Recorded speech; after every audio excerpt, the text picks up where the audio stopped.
Okay, my good friends, this is going to be a deep dive for deep minds. So if you're not interested in reality and the totality of our existence, go play your video games.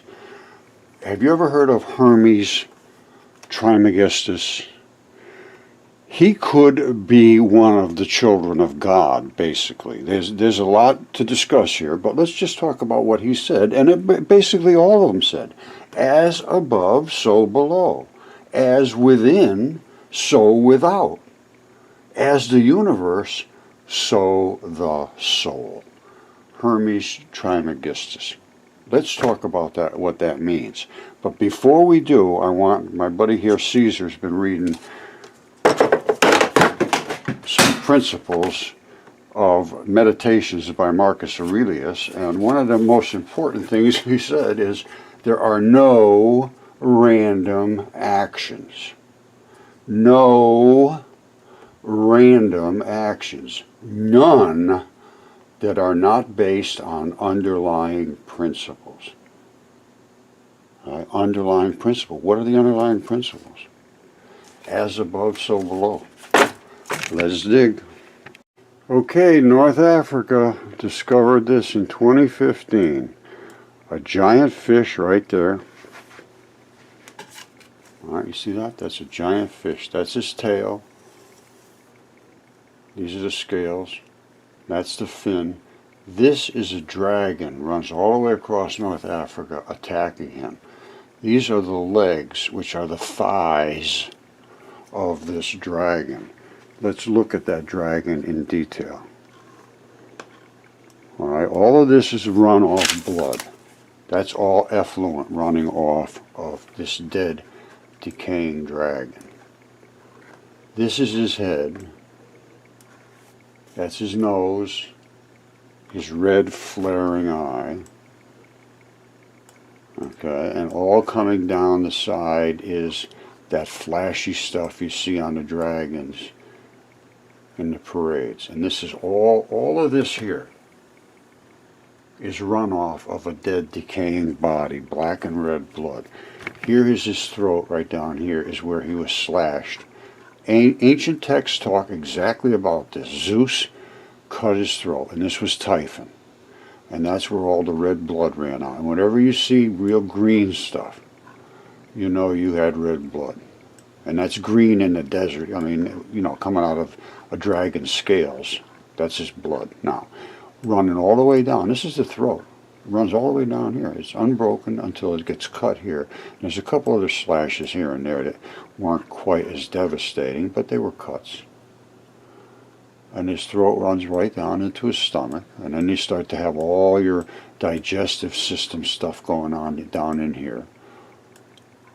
That's digestive organs and breathing and so forth. Now, he runs all the way across North Africa, and the fluty tail ends up being way over here, but just to show you here is some of the bloody stuff running off, the body effluents again, and these are the scales that are the dragon scales. Very, very similar. You see, these are all different types of metals and stuff. They're very, very interesting. All right, and they're also obviously dragon scales on the other end, on his throat.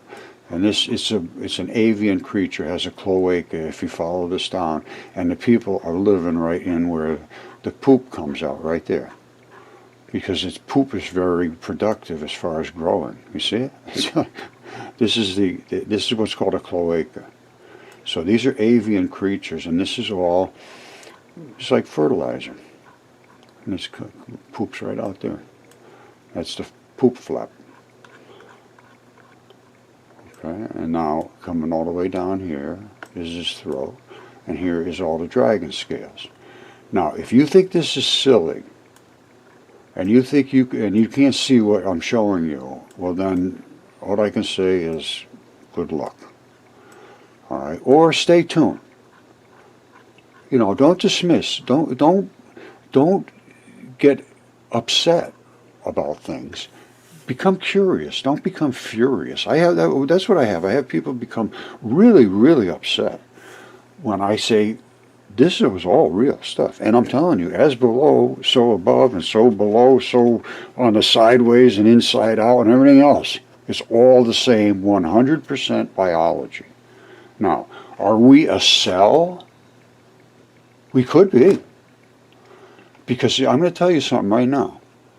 Earth is going to end up going under. I mean, it's going to happen. And I don't think it's got a long time to go. There's something called apoptosis in cells. That's programmed cell death. They only last so long. And that was what the prophecies are. This is going to happen, this is going to happen, and all this stuff is bad in between because some bad guys came over and took over, which is viruses. I don't know. I have no idea. But when I see this kind of stuff, you see these legs? These legs right there are virtually the thighs of a human. Let me show you something that was written by Apollodorus. Alright, this is Ovid and Metamorphosis. He starts right off the first sentence basically. He says, I intend to speak of forms changed into new entities. Accompanying this theme is often violence inflicted upon a victim whose transformation becomes part of the natural landscape. Hills, mountains, valleys, rivers, constellations. Okay, like I said, this is as deep as it gets. These were the ancient texts and ancient myths, they called them. Now, this is from Apollodorus, from his library, about 150 BC, and this relates to the fish and the dragon in Morocco. The dragon was Typhon. Listen to what it says about Typhon. Remember, his thighs look just like the thighs of a human. When the gods had overcome the giants, Earth, still more enraged, had intercourse with Tartarus and brought forth Typhon. They keep talking about these things as living beings and creatures, and the dragon was Typhon. It was a hybrid between man and beast. In size and strength, it surpassed all the offspring of Earth. Listen to this. As far as the thighs, he was of human shape, and of such prodigious bulk that he outtopped all the mountains, and his head often brushed the stars, which it easily would.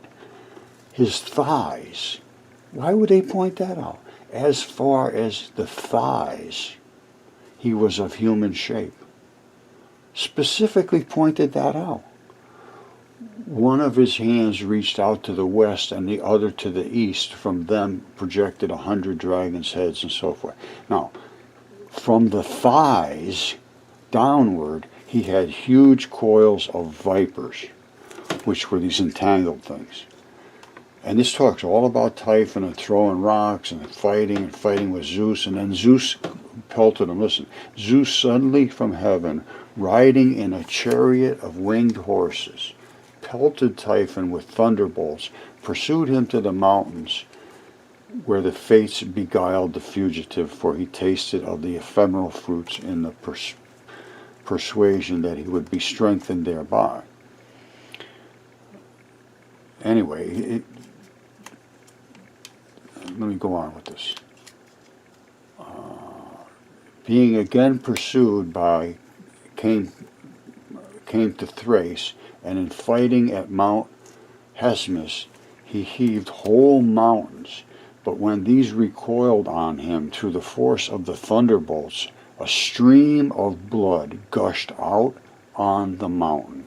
And they say that from the circumstances, that mountain was called Hermes. And when he started to flee through the Sicilian Sea, Zeus cast Mount Etna in Sicily upon him. That is a huge mountain from which down to this day they say blast fire issued from the thunderbolts that were thrown. Well, I think that Typhon is laying in the desert. Now, how that happened, I don't know. Because this was written by Apollodorus. This is 150 BC. He's a lot closer to the source. But I can see the dragon. Okay, this is, once again, this is Typhon's coils that are way out on the edge.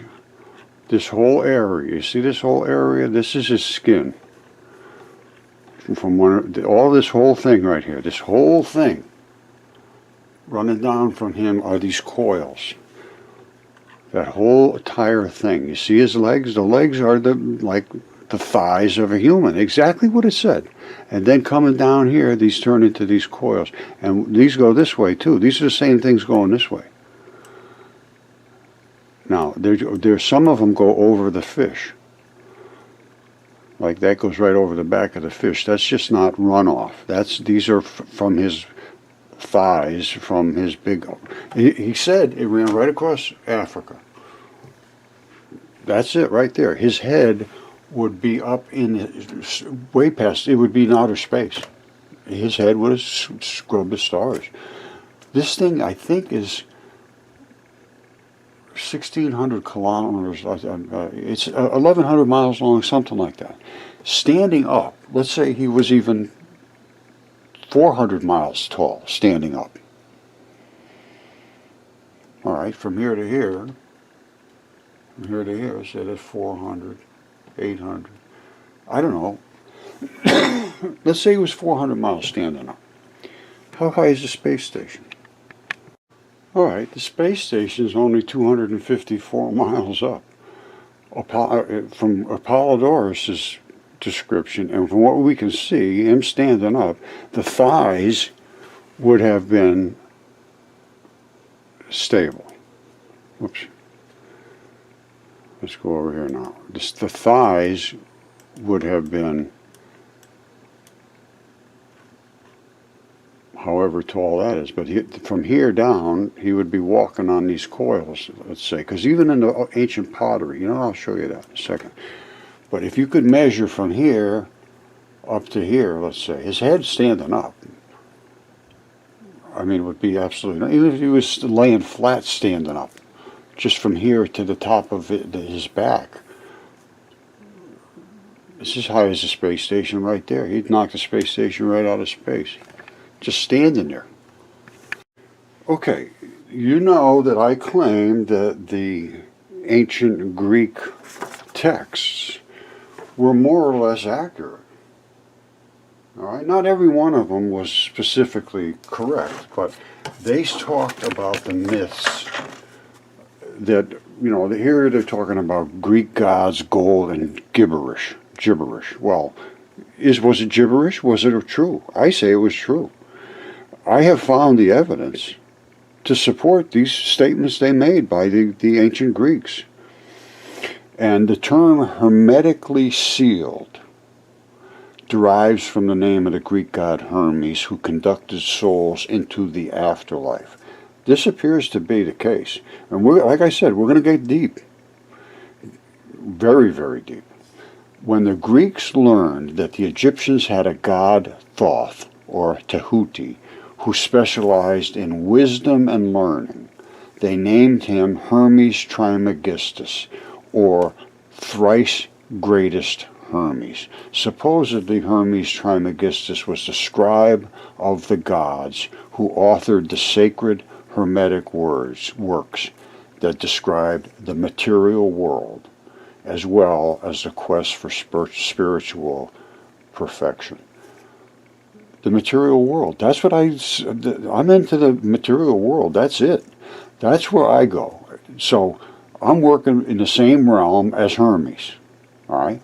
And it leads to a quest for the spiritual perfection. If you look and see the things that I have shown, and the creatures that existed, and the stories that were told in the myths, and put all the pieces together, it looks to me like we are as above, so below. We are nothing more than a little tiny piece of biology.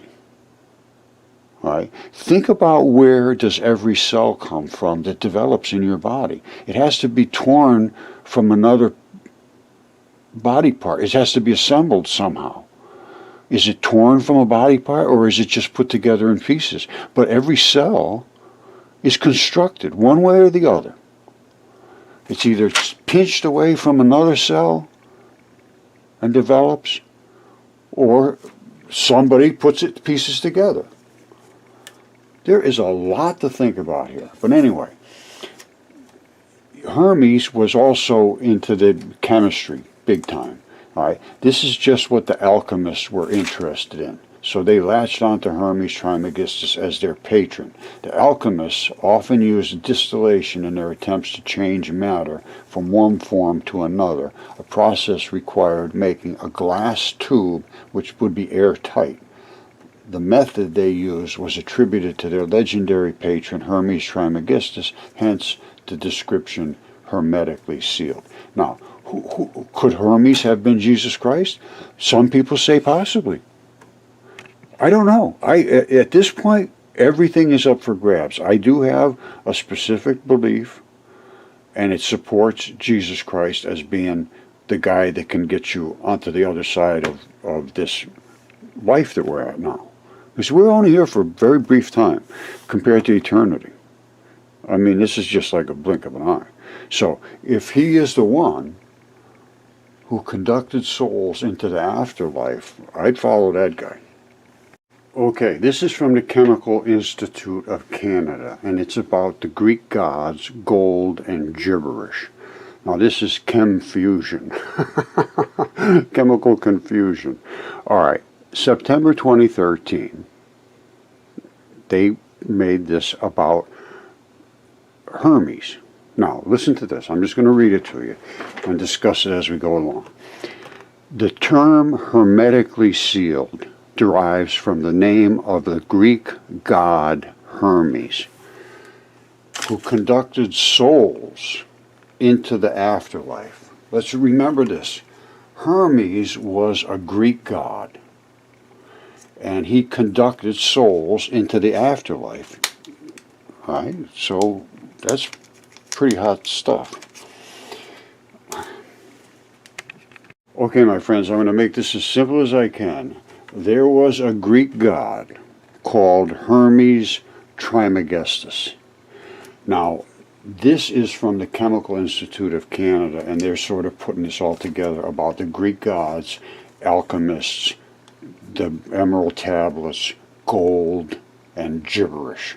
Now, it's not gibberish in my mind. Now, this is back to September 2013, chem fusion. Now, the term hermetically sealed, don't forget this guy's name was Hermes, derives from the name of the Greek god Hermes, who conducted souls into the afterlife. That is a very important job. When the Greeks learned that the Egyptians had a god Thoth, or Tehuti, who specialized in wisdom and learning, they named him Hermes Trismegistus, which is this hermetically sealed, where that comes from, or thrice greatest Hermes. Apparently he keeps coming back to Earth. Anyway, supposedly Hermes Trismegistus was the scribe of the gods who authored the sacred Hermetic works that described the material world. He was a material scientist, as well as the quest for spiritual perfection. How do you get to the good place? Now, this is just what the alchemists were interested in, so they latched onto Hermes as their patron. The alchemists often used distillation in their attempts to change matter from one form to another, and that works. All it is, well, anyway, I go on about, I do chemistry, a little chemistry, and all particles are is bigger and bigger balls of tiny particles. So Hermes was right on this track there, too, as far as I'm concerned. Now, so the alchemists used this, required a glass tube to make it airtight. The method they used was attributed to the legendary patron Hermes, hence the description hermetically sealed, when you seal the glass tubes. Now, hermetic seals are airtight seals to prevent the passage of gases or liquids. Airplanes in flight are hermetically sealed to prevent air from escaping. The International Space Station is hermetically sealed, and astronauts on spacewalks are similarly protected. The food industry relies on hermetically sealed packaging to exclude air that can lead to deterioration. Now the air has the oxygen. That's the interesting part. Hermetic seals are used in electronic equipment to keep out moisture, as well as for archiving historical documents such as the United States Constitution, the Bill of Rights, all of that stuff. Well, why? Why is it keeps out the oxygen? The oxygen is the reactive species. All right, anyway. Now, in some versions of the legend, Hermes was not a god, but an ancient Egyptian alchemist who had taken his name from Hermes and was buried in a chamber in the Great Pyramid of Giza. Some of the powerful secrets of alchemy were supposedly found inscribed on the emerald tablet found clutched in the hands of his mummy. Hermes, apparently. This tablet was thought to be the key for transmuting base materials to precious metals and gems. Its translator was the 6th century alchemist Jabir ibn Hayyan, from whose name of the term gibberish is derived, reflecting the confusing writings of the alchemists. It is confusing. There's a lot to it. Alchemists believed in transmutation, or the conversion of certain substances to gold. It's always about making gold.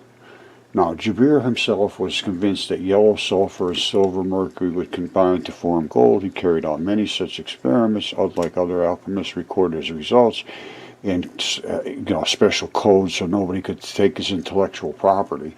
Anyone reading his writings would see them as gibberish, but Jabir gave us more than gibberish.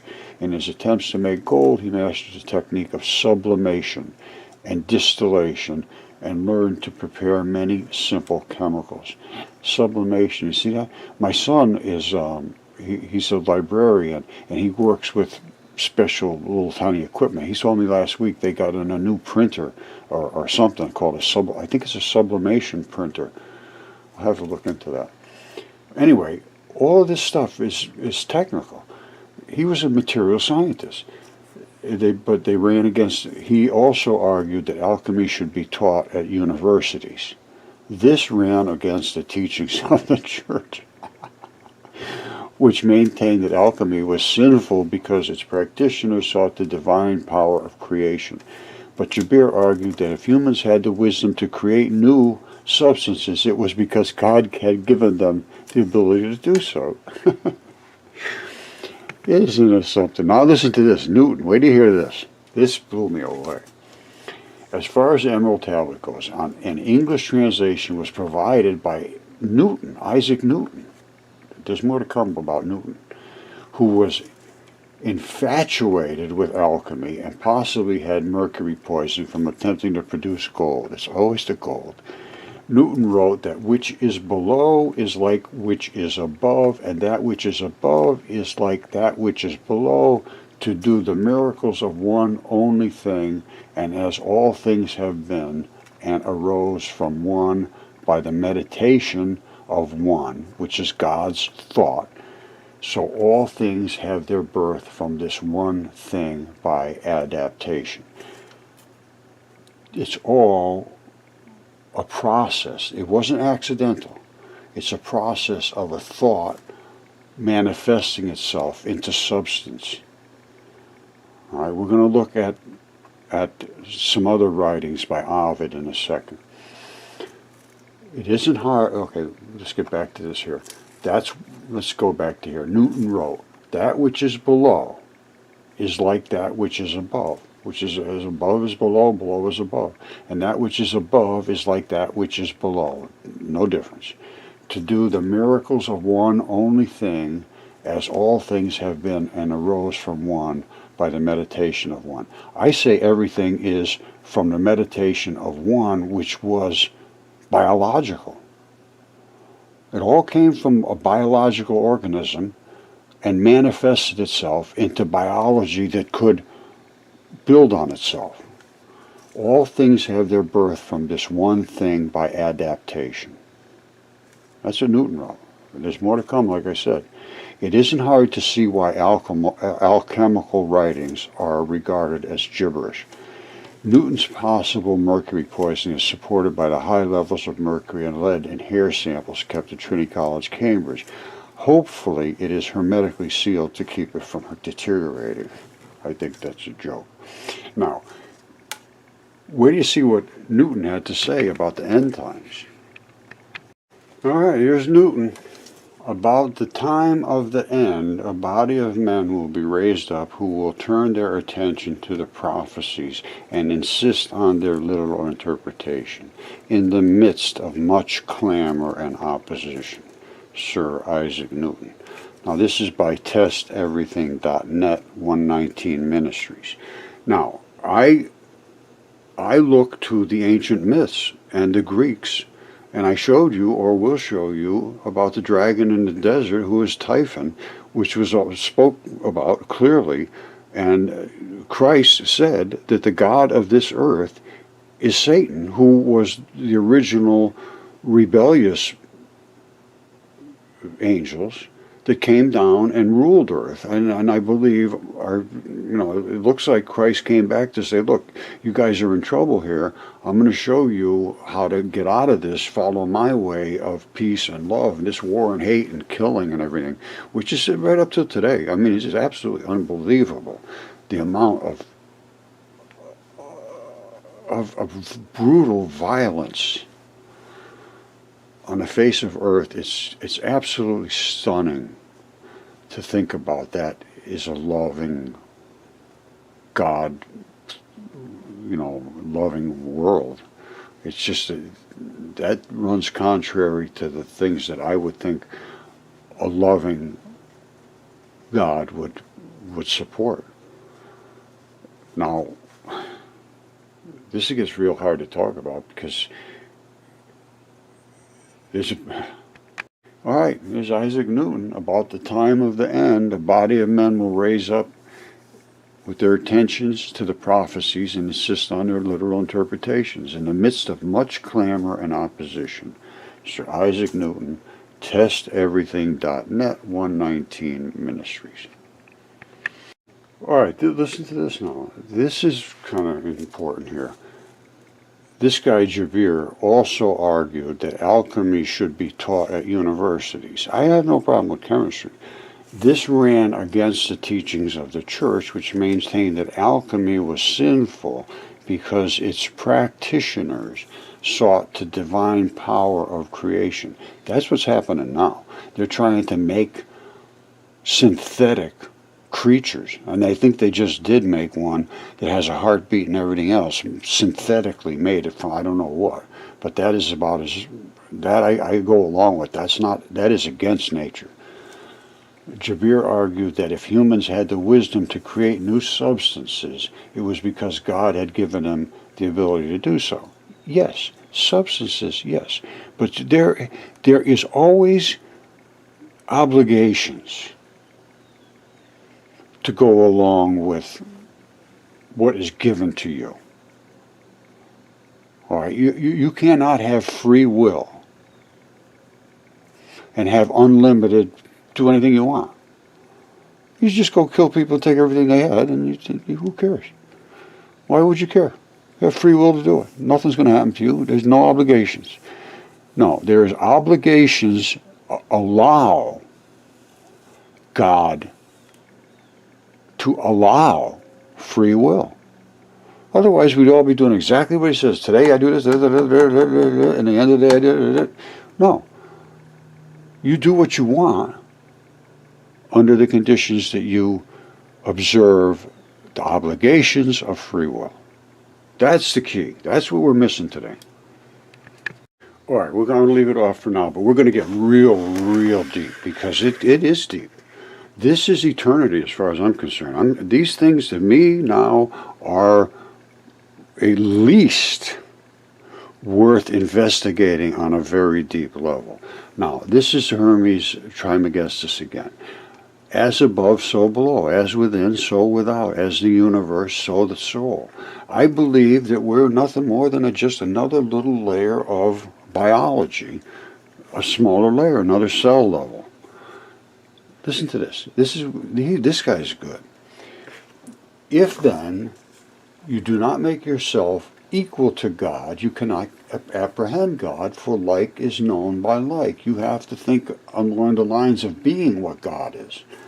Leap clear of all that is corporeal, and make yourself grown to a like expanse with the greatness which is beyond all measure. Rise above all time and become eternal. Then you will apprehend God. Think that for you to nothing is impossible.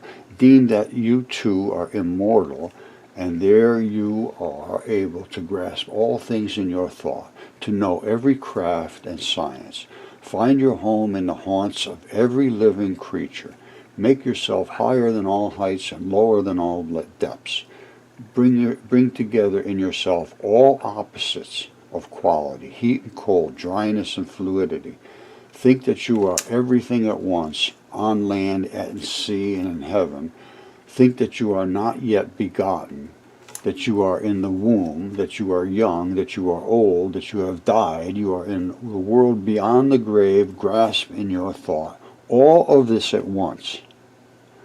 All times and places, all substances, all qualities and magnitudes together. Then you can apprehend God. All right? But if you shut up your soul in your body and abase yourself and say, I know nothing, I can do nothing, I am afraid of earth and sea, I cannot mount to the heavens, I know not what I was, nor what I shall be, then what you have you do with God? Nothing. You have nothing to do with God. If you say, oh, I can't see, I don't want to know anything, and that's what I've heard for years and years. All right, I'm going to leave it at this. As I say, we could very well possibly be just like a bacteria or a virus or a cell living inside of a giant universe of other cells that do the same things. They live for a while, then they have what they call apoptosis, which is programmed cell death. And that would allow for the prophecies to come true. They say in 6,000 years or whatever it is, 7,000 years, everything's going to burn up. Well, if it's programmed to do that, and we're part of biology, because you're inside your body right now, every cell in your body is all programmed to die. It's already it knows what it's going to do. It's going to live for a certain amount of time, and unless something invades and kills it and explodes it, like some invading virus, it's programmed to last, let's say, a year. And a year later, it starts to decay. And guess what happens? Its own body turns against itself. Your body turns against that cell. So you have to have bacteria that would kill that cell anytime it wants. But the cell says, I won't allow myself to be killed until my time's up. When a prophecy says it's time for you to go, come in, kill me, and I'll start over. My components will turn into new components. And that's what they say happened. Body parts turn into new solar systems. Tendons turn into moons. I mean, I can't account for this, but all I can say is it's time to look back at it and see, because it talks very specifically about guiding souls into the afterlife. And I want to go to where the good side is, because that side there is not the side you want to go on, maybe. And I don't even know yet. I don't know which side is where. I don't know who gets you where. Do you? Jesus Christ said the God of this earth is Satan. I didn't say that. Jesus did. All right, this is Jesus, not me. 2 Corinthians 4:4. Satan, who is the god of this world, has blinded the minds of those who don't believe, which basically is higher education. They're unable to see the glorious light of the good news. They don't understand this message about the glory of Christ, who is the exact likeness of God. So it seems like we look like God. Christ looked like a human being. Now, was he actually the Son of God, or was he just a man? I can't claim either of those things. But I do know that he had information that I have to attribute to what I would consider the Son of God. Okay, I have found that the leader of this world is academia. And 2 Peter 2:3 says, deliverance from false prophets. Many will follow in their depravity, and because of them the way of truth will be defamed. In their greed, these false teachers will exploit you with deceptive words. The long-standing verdict against them remains in force, and destruction does not sleep. For if God did not spare the angels when they sinned, but cast them deep into hell, placing them in chains of darkness to be held for judgment. In other words, it doesn't sound good for teachers that are false teachers, that are teaching you stuff that they know is not true. And it's based against the Lord God and Jesus. And as far as I could determine, there is a God Almighty that started everything. I can't think of any other way of doing it. I mean, at that point, it gets lost. I got to be honest with you. Obviously, nobody can start from the beginning. But all I can tell you is that once a life starts, all of the cells in it are torn from other bits and pieces of bodily tissue. Basically, they're molecules in chemistry and so forth, but they have to have some programming right from the beginning, and it just didn't happen. They're just not bumping into each other and creating life. Some little piece of something else broke off and said, all right, go on your own and go over and create a kidney or do whatever you're going to do. So we got some serious thinking to do. And that gives you the ability to program that thing to say, all right, you're going to have 120 years, or you're going to have 50 years. And that's what he says. My word won't abide with man. I'll give them 120 years if they can make it, if they can stay healthy, do enough exercises, and other than that, yeah, you die earlier than that. That's the way it's going to work. And that's exactly how your cells in your body work. No difference whatsoever. And it appears to me now exactly how the earth will come to an end. Very, very similar. It's basically self-destructs at the end, and I think that is looking like it could be, not too far out in the future. But if you find your way, you're going to go in one way or the other. So don't let that part concern you at this moment. To me, it doesn't. Because it's going to be a time of turmoil, no question whatsoever. And this is all written about, too. It's going to be very, very difficult. And you can see this for some people right now. It's horrifying. Horrifying. Beyond horrifying. Starvation and wars and all of this turmoil, fires and floods. And, we're not in good shape.